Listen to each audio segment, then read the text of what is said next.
Let's do this. Woo! Ring the bell. This is Between the Ropes. Oh, you're going for the dirt, for the behind-the-scenes stuff. It's time to get between the ropes. Between the Ropes. He is WWE superstar Adam Rose, who is one of the guys who was featured on the E60 piece, WWE Behind the Curtain, that aired on Tuesday night on ESPN. Thanks for the time, Adam. How's everything going? Very good. Thanks for having me. So let's talk about that piece from ESPN. Now you've had an opportunity to see it. In fact, was Tuesday night the first time that you had seen it, or had you seen it previously? I had not seen it at all. It was completely new to me. So, yeah, that was the first time I got to see the entire piece. And what was your reaction to it? I was really excited. I thought it came off really well. I thought it was really well done.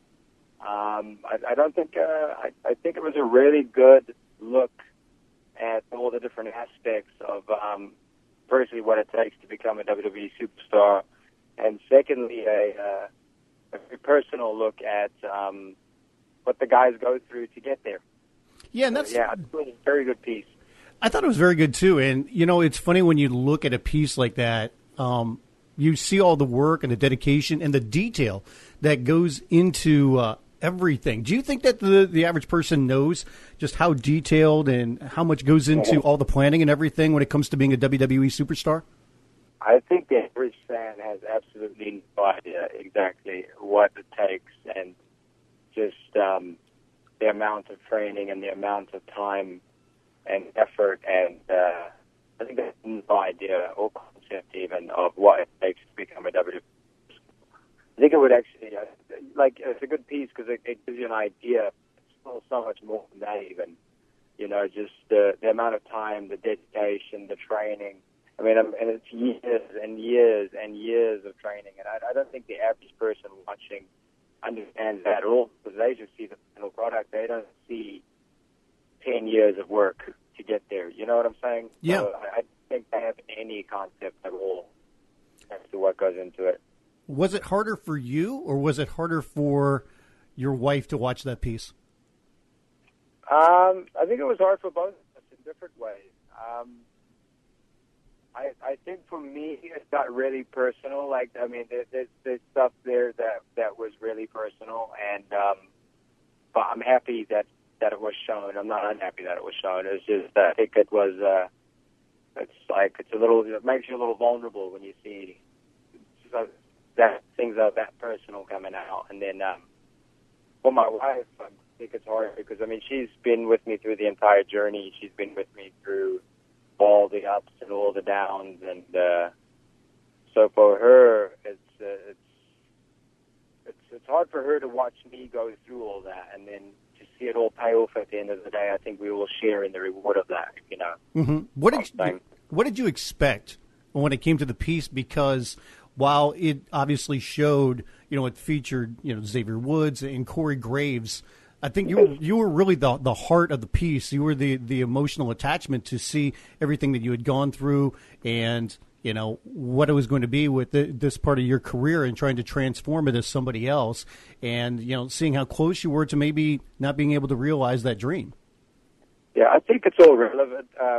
I think we all went through our own journeys to get there, and I think Xavier's had his own struggles to get there, and I think, as we know, Corey's definitely had his own struggles to get there, and his entire life changed. So it's all relative as to what you're going through. For me, I think I don't think anybody would even comprehend trying to do what I do, and then on the same side of that, what we're going through at home. I don't think that was probably one of the hardest chapters of my life. I don't think I will ever go through a harder chapter than that. And my theory is if we can get through that, we can get through anything. Yeah. Were you surprised by anything that was said from anyone from WWE management when they pulled back the curtain that far and were talking about you and your journey and where you were at this part of your career when they showed those parts? I had a pretty good idea of where I was, because I'd been in developmental already for so long. So I had a pretty good idea. I'd seen enough people come and go to know that I was at that point, and especially with my age at the time and the amount of years I'd been in developmental. I had an idea that I was close to either going up or going out. It was interesting to see, though, because we don't get to see a lot of those meetings. So that was interesting for me to get to see what was said in those meetings. But I will say nothing that was said in those meetings hasn't been said to my face. So, surprised me.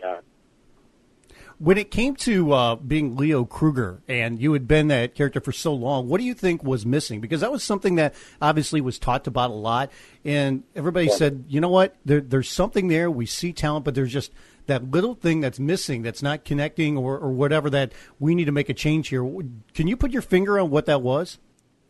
I think now I have a much better look at it, because I can look back at it now and back at the character and see what I was doing with it over 4 years, because Leo evolved from African royalty to an African hunter, and I think part of the problem was labeling. I think I tried to label things too much, and that's possibly my own fault, because I feel sometimes for me to be a character, I have to label it and then be able to work from within that label. And I think when you label, you sometimes box it.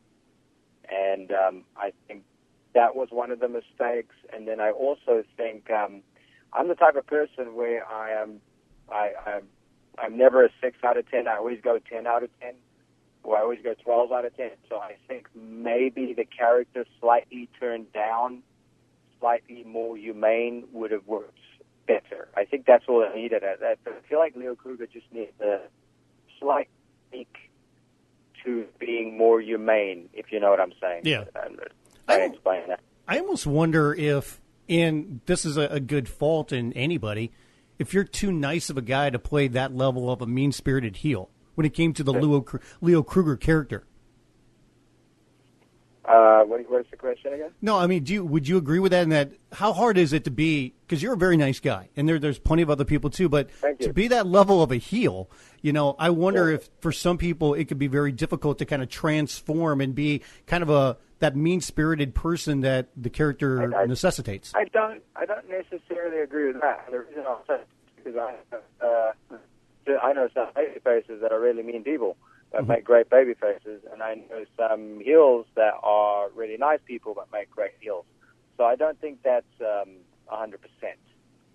I don't think that's 100% across the board. I just feel like that character could have worked. I just feel like that character needed a little more tweaking, and it was a matter of pulling the volume down a bit. Yeah. You had mentioned that there was about a list of 10 different ideas that you had once you were going to change, and I know, obviously Adam Rose is one of them, and you had mentioned one which was kind of an Indiana Jones kind of personality. Yeah. Do you remember any of the other ones? Oh, let me think. Those are the two that stand out. I'm trying to think. There was it was such a long time ago, and I can't really remember them. I remember, though, when I went to Dusty Rhodes, and I said to him, I laid out like all 10 of them in front of Dusty, and I said to him, which one do you want to see first? And he said, which one is the most different to what you've been doing? And that was Adam Rose. Mm-hmm. And I remember we first bust him out, was in a promo class at the Performance Center. And I think one of the things that made people attracted to the gimmick initially was the fact that it was so different to everything else I had done up until that point. And for me, I liked Adam Rose because I was trying to show that I had a tremendous amount of range. I was trying to show that I could do that character and then I could do something completely different, if you know what I'm saying. How did you go? That's actually how the Adam Rose character came around. It was Dusty picked him out. We did it in promo class and got a standing ovation. And the rest is history, I guess. Did Dusty Rhodes show you how Adam Rose should be dancing around when he comes out to the ring? There was a lot of people involved with that. I would say a lot of the mannerisms actually come from Michael Hayes a lot. And believe it or not, the playing with the hair and the prancing. And then Terry Taylor had a lot to do with putting together a lot of the entrance and a lot of the mannerisms. Yeah, I can definitely see Michael Hayes with that because, I mean, that's, when you really think about it now, you really think it's kind of Adam Rose is like a distant cousin of being a Freebird. Yes, it is. It's probably like very Well, how did you actually think up Adam Rose when you were thinking of all these different ideas of what you could do that would be different than what you had been doing? I actually initially thought of Elton John, believe it or not. That was the initial inspiration, was Elton John. And I wanted something where I could be really flamboyant and dress up and just show a completely different look and speak differently. Because I'd always done the South African accent, and I wanted to try and do more of a European accent. And so the initial inspiration was Elton John. Then someone else actually said to me, it's very much Russell Brand. And that's when I hooked onto the Russell Brand stuff, and we started integrating a lot of that into what Adam was. When it came to that first night, we saw the reaction immediately afterward, just how thrilled you were with the reaction that the crowd gave you and how much it really worked. I mean, how much of a relief was that? And did you think that if it doesn't work tonight, then I could be out of here tomorrow? Oh, I knew that. I definitely knew. I don't know if I'd be completely out, but I knew my head would be on the chopping block if that didn't work. And there was a lot of pressure going into it. I mean, we had a really short time to prepare to do it, and there was a ton of pressure coming in from all the coaches. Bill DeMott understood exactly the pressure that this had to work. This had to work. And the biggest fear we had was that we would get Kruger chance while we were out there doing it, and then that would kill it. But I remember, I think it's because it was so different, and in this industry, it is so hard to be different. It is so hard to do something that people have seen before, that when people saw the entrance and everything like that, I think, and I borrowed from certain things. I borrowed from Adrian Street, and I borrowed from Rico, and I borrowed from Russell Brand. That was a strange mesh of things, and I just think it was so different that specific NXT audience appreciated it. Yeah, that's the other thing I was going to bring up, because I thought that was the perfect opportunity in front of that audience, because it was NXT, and then to introduce it there, that's what helped make it on that night. NXT audience is a far more educated wrestling audience than you're going to get anywhere else. So they've pretty much seen everything. And they're looking for something that's going to get their attention, and they're looking for something different. They're looking for something that they haven't seen before. Yeah, I was there that night when that happened, and it was funny because just hearing the whole act and seeing how it all got put together, because it was so different. And seeing the music, I thought worked perfectly. It still does. And then when you saw like the whole entourage and everything, was the entourage your idea too, or was that just someone else's? It was a collaboration of both people involved with it. I think the entourage was actually Dusty's idea, and Dusty had a lot of creative input with regards to what the final product would look like. And, I mean, initially with the entourage, the idea was to do it once off as just a debut, and that would be, the idea is it was like a exotic ball or an exotic nightclub sort of emptying out into this arena, you know. And we would do it once off, and then the idea was to actually do different types of entrances all the time and not keep the entrance the same. Once we had standard with that entrance, it was really hard to step away from it because the crowd expected it and wanted it.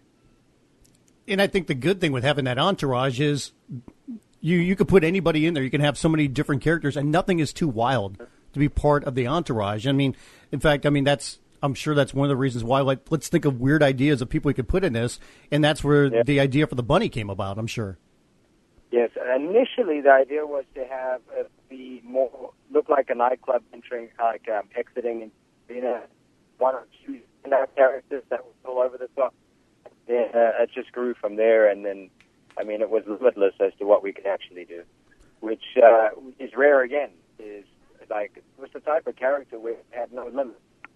Pretty much do anything and get away with it. Yeah. So where is the Exotic Express right now? What, the bus or the actual express? The bus.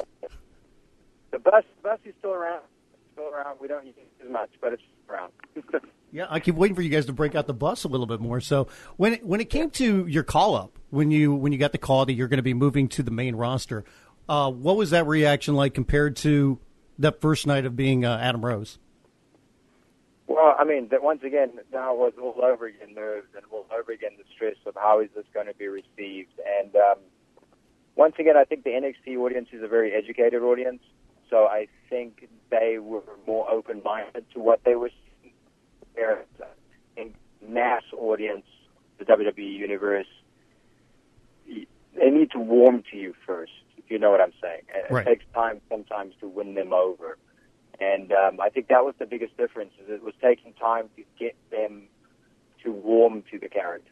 After watching this piece, do you think it will be difficult for people to boo you now because of just how emotional and the story is of watching you and seeing to where you came from and where you are now and your family story as well? I'm not sure. I don't know how the audience is going to react to that. I don't know